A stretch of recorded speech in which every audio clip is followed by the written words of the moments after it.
Budowałeś te wszystkie Tak, modele. tak, ja je tworzę. Może dziwne się wydaje, natomiast ja jestem harcerzem. Harcerstwo jest taką moją osią. Republika Ściborska jest w ogóle też harcerskim państwem.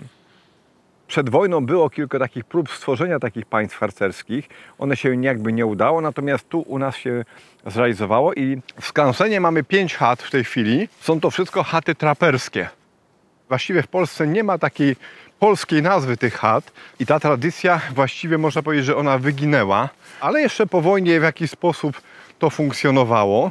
I chata traperska jakby z definicji to jest taki mały obiekt, ukryty gdzieś w lesie albo gdzieś w jakiejś przestrzeni, nawet czasami bardzo trudno jest do niej dotrzeć i w związku z tym ten obiekt staje się częścią natury, a ludzie, którzy tam przebywają, chata jest o tyle takim dobrym miejscem zamieszkania, że po prostu nie ma ograniczeń, tak jak w namiocie na przykład, nie?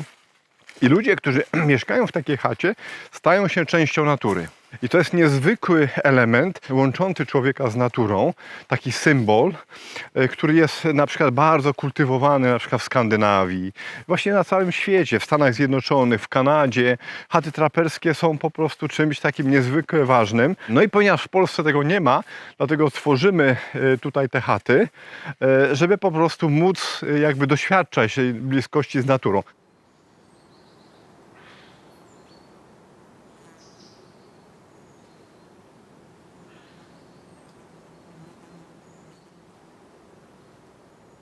Jak się wprowadziliśmy, to tutaj nie było tych drzew w ogóle. One były nieciutkie. My tutaj po prostu stworzyliśmy jakby swój las. Powiększyliśmy las, który jest po sąsiedzku. Ta jest o tyle wyjątkowa, że to jest polska chata i to jest rekonstrukcja, czyli jest duże fragmenty, są oryginalne. Ja tą chatę znalazłem w latach 90. Ona stała w środku Puszczy Boreckiej. Na początku tego stulecia leśnicy ją zlikwidowali. Ja odkupiłem po prostu resztki tej chaty. 10 lat prowadziłem badania związane z nią. No i przez rok czasu żeśmy bardzo wiernie ją odtworzyli. I chata jest urządzona tak, jak wyglądała w latach 70. Nie ma prądu tutaj. Nie ma. Możemy robić to w ten sposób, żeby było... W każdym razie w tej chacie, słuchaj, oryginalne są rzeczy, stoły, wszystko, ja jestem detalistą, także odtworzyliśmy ją naprawdę zero-jedynkowo i ci dawni studenci przywożą mi jakieś stare plecaki czy coś, po prostu, wiesz, które tutaj z nimi w latach 70. czy 80. przyjeżdżały do Puszczy. No. Podczas tych badań udało mi się zebrać prawie 300 zdjęć, na podstawie których została chata bardzo wiernie zrekonstruowana. Można po prostu wynająć taką chatę i po prostu, wiesz, idea jest taka, żeby przenieść się w czasie i przestrzeni jakby, nie? Ta chata ma niezwykłą historię, ma nawet taką historię nawet indyjską. Tu są takie zdjęcia z 91 roku. Tu w tej chacie, jak ona jeszcze stała w puszczy, odbywał się taki tajny kurs prowadzony przez Indian Hopi Navajo z granicy meksykańsko-amerykańskiej, którzy uczyli polskich pograniczników tropienia i maskowania śladów w lesie. Czy takie rzeczy się odbywały? To jest strasznie utojnione do tej pory i bazą tego szkolenia była ta chata, gdy ona stała w lesie, nie? Jest w ogóle legendarna ta chata. Na Uniwersytecie Warszawskim no to jest po prostu bardzo wielu profesorów jest z nią związanych, takich bardzo znanych osób, polityków, którzy tu przyjeżdżali. Druga z kolei chata to już jest amerykańska chata z kolei. Właściwie taka może bardziej powiedziałem no kanadyjska. To jest replika chaty z 1920 roku Ernesta Thompsona Setona, czyli tego, który założył Woodcraft. I on wymyślił taką chatę bardzo prostą, żeby bardzo tanio ją mogli zbudować skauci, zastęp skautów i żeby mógł w niej sobie funkcjonować taki zastęp. No i tą chatę zbudowali też nasi skauci. Grupa około tam 10 gimnazjalistów. Tu jest znak Woodcraftu, biała tarcza z niebieskimi rogami.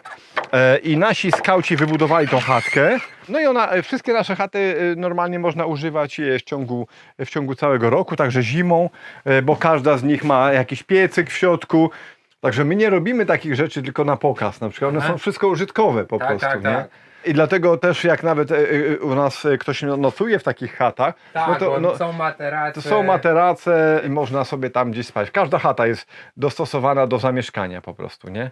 I funkcjonowanie u nas odbywa się na tej zasadzie, że sobie ludzie przynoszą ze studni wodę, no żyją tak jak to było kiedyś po prostu, nie? I to jest u nas oczywiście działanie celowe, nie? Oczywiście nie ma problemu, żebyśmy tu dociągnęli prąd czy coś, ale jakby nie o to chodzi, nie?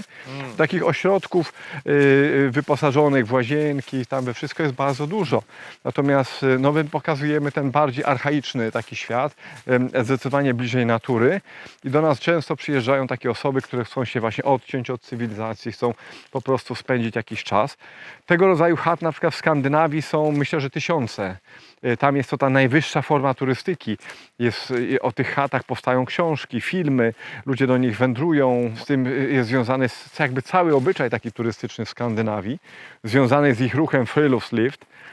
No u nas niestety jakby zanikły te formy, no i my to robimy po to, żeby w jakiś sposób to przywrócić. No. Teraz wchodzimy na teren, gdzie są chaty z Yukonu z kolei.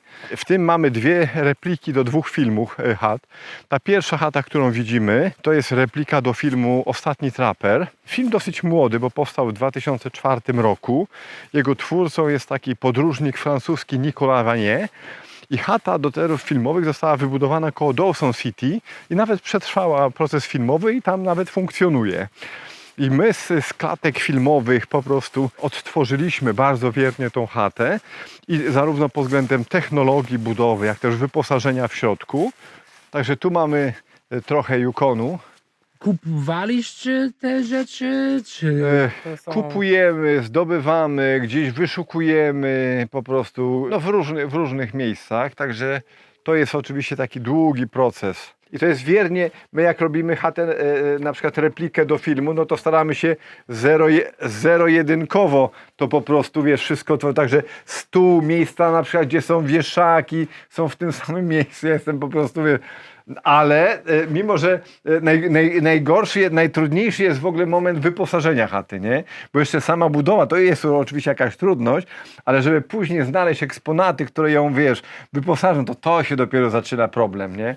Ale na przykład jest tak, że tą chatę zrobiliśmy i dopiero po budowie chaty mój znajomy znalazł mi album filmowy z tego filmu i z tego albumu się tak dopiero zorientowałem, że chata jest na szerokości, no jest 40 cm węższa.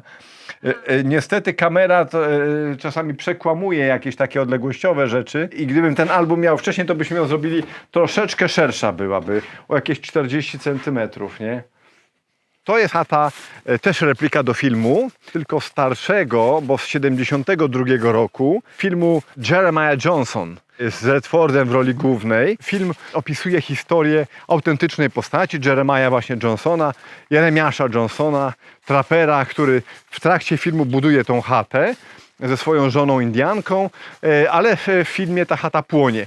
No i w filmie na pewno i my ją bardzo wiernie wykonaliśmy, ale wykonaliśmy ją dokładniej niż w filmie. Nie chodzi o to, że do potrzeb filmowych jest potrzebna makieta generalnie, a nam była potrzebna już taka, żeby już mieszkała się. Chata jest generalnie poza podłogą zrobiona tylko przy pomocy siekier. I to jest XIX-wieczna chata, w związku z tym wyposażenie jest takie XIX-wieczne i cały system jakby funkcjonowania tej chaty jest taki właśnie XIX-wieczny, nie? Wow. A tu nic nie było, po prostu wy budowaliście to? Nie, no wszystko od zera. Tu było, gdzie jesteśmy teraz, przed nami rosło zboże. A ile czasu tej budowy? No tą chatę budowaliśmy jakieś 5 miesięcy. No parę osób, parę osób, tak. Przez parę miesięcy ją budowało, nie? Dlatego, że to jest bardzo pracochłonne, dlatego, że wszystkie te belki trzeba ręcznie, siekierami po prostu jakby przygotowywać, nie? Także tu jest, nawet zobacz, stół jest zrobiony tylko przy pomocy siekier, łóżko i tak dalej. Także to jest takie, no, takie trudne techniki, no. Pracochłonne bardzo. A tu są oryginalne właśnie fotosy z filmu Jeremiah Johnson. Ten film miał dużo wpływ na ciebie? Tak, jest taki film niezwykle legendarny, powiedziałbym, no. Ale okazuje się, że chaty to jest jedno, ale przy chatach były różne instalacje, między innymi toalety, nie? No i ta jest toaleta zrobiona w stylu jukońskim. Tam tradycyjnie wycina się nie serduszka, a księżyce albo gwiazdy. No i ta toaleta jest już obszerna w środku, jest kompostowa, prawda? Także już jest zupełnie jakby inny komfort. Nie będę otwierać. No nie, do filmu. A to jest glina? Glina, tak. No oczywiście jest to kosztowne wybudowanie takiej toalety, ale wychodzimy z założenia, że na pewnych rzeczach no nie można oszczędzać. Tak, bo to też belki też trzeba ręcznie wszystkie po prostu porobić i poukładać.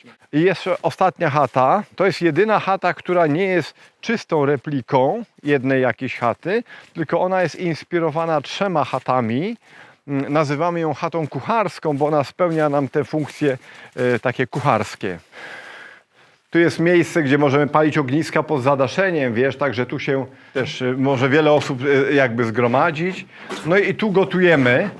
Nawet jeżeli robimy takie wydarzenia, nawet zimą dla 100 osób, to gotujemy w taki tradycyjny sposób. Czyli w tej właśnie traperskiej chacie. Wow. Ale fajny zapach tutaj. Także widzisz, jesteśmy konsekwentni w tym, bo też oczywiście moglibyśmy tutaj pociągnąć prąd, czy postawić gazowe kuchnie i tak dalej, ale ta kuchnia, mimo że mizernie wygląda, jest w stanie obsłużyć kilkadziesiąt osób, nie? Też zrobiona z bala. No tak, bo to wszystko wygląda stary, ale mówisz do mnie, że budowaliście to wszystko, żeby Tak, no ta wyglądało. chata powstała w sumie 2 lata temu. Teraz właściwie cały czas budujemy, teraz tutaj budujemy taki duży piec do pieczenia chleba, do jakichś zapiekanek, także właśnie wczoraj wylaliśmy tą płytę betonową, tam mamy już ten piec, także tu będzie taki duży piec, w którym będzie można piec chleb na przykład, nie? Także to cały czas się też widzisz, jakby też coś się tam dzieje, no. A ile masz lat? Ja mam 59. Tyle energia i różne projekty, różne działania i tak dalej. No jest... No trzeba coś Ciekawe. robić, trzeba coś robić. Dajcie nam like, komentujcie, udostępniajcie i oczywiście subskrybujcie, żeby zobaczyć więcej ciekawych filmy o ciekawych ludzi robiąc niezwykłe, niekonwencjonalne rzeczy tu w Polsce. Jestem na Patronite, mam konto na buycoffee.to, mam własny fanklub na YouTubie. Każda forma wsparcia jest bardzo pomocne dla mnie, żeby dalej działać, więc dziękuję wszystkim wspierających.